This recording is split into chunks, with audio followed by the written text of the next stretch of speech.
All right, so here's a very brief overview of how it works. Neurofeedback uses operant conditioning in order to retrain the brain to operate at the frequency levels and the power that it needs to distribute the chemicals around the brain, like I talked about in the last video. Operant conditioning is reward and punishment. And so with neurofeedback, you play a video game with your mind. Sounds like magic. And the video game will reward you if you are within the frequency range that we set, and it will punish you by not beeping if you are not within the frequency range or power that I set. So I'm going to show you what the screen looks like on my end and then what the game looks like. Here's the screen on my end. So I can see at this site on the brain what the raw data looks like for the accumulation of millions of neurons that are firing at the time. So I can see what the average speed and the average power of those waves are, and I can set different protocols to train the brain up and down at certain frequency levels and also monitor the power. This is actually my brain on this screen at an earlier time, and I have an excess of power in my slow wave activity in delta and theta waves. And so I put myself here on this maze, and when I run it, when I'm operating at the frequency level that I'm supposed to, Pac-Man moves. If I blink or have too much muscle tension or I'm not focused, he will stop.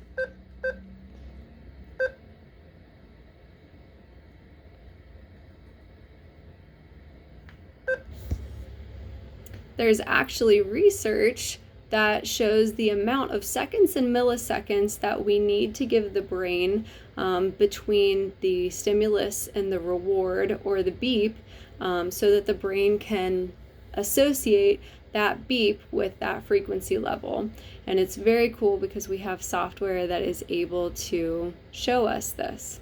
The next thing I'm going to show you is how I know where to train your brain with neurofeedback. So I'll put a swim cap on your brain that has 19 sites on it, from your nose and your front of your head, your forehead, all the way to the back of your head. I'm able to see at 19 different places on your brain what the wave activity looks like. These are eye blinks. And there are ways that we can study what these waves mean, what the different spike activity means.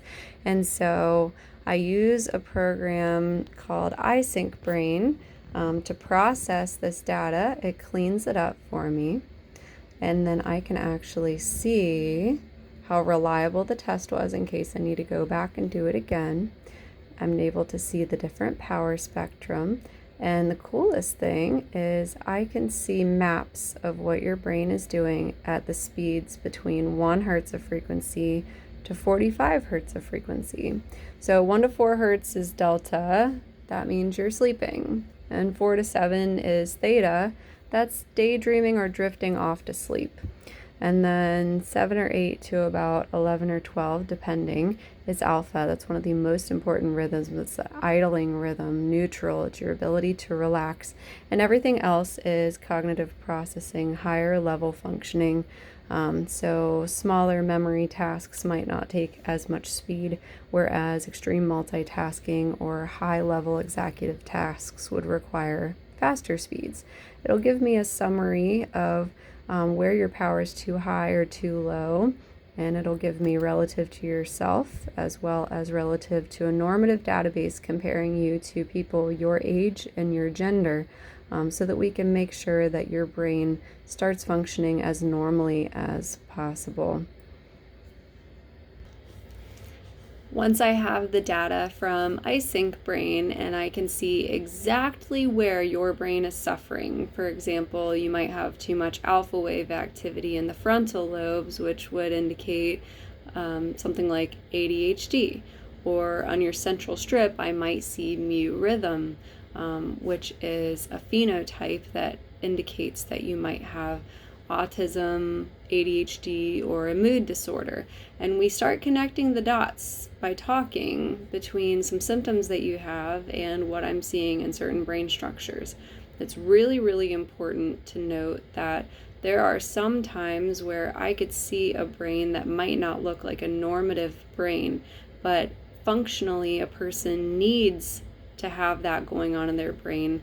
For example, a chess player might need more high beta activity because they have to focus on that task, or a musician might need higher level right side activity in order to express that sort of creativity. And so we don't train up or down the parts that you need. We match it to your levels of distress.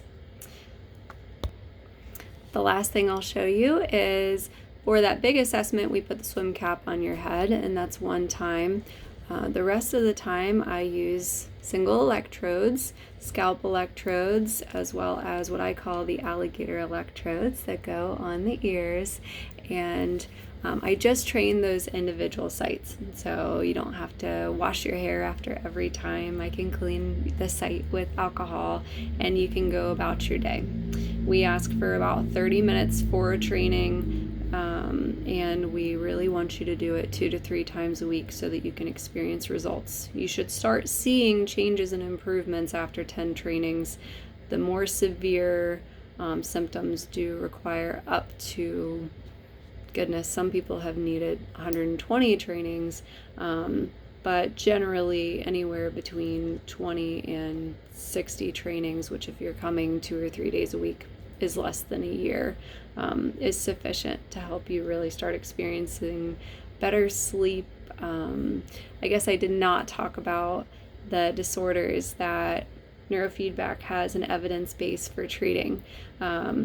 Seizure disorders, ADHD, other learning disabilities, migraines, depression, anxiety, trauma. They have found right posterior high beta is a marker for trauma. There are different protocols for that. Anything that is wrong with the brain, if you think about it, the electricity might be funky, and we can do something about that.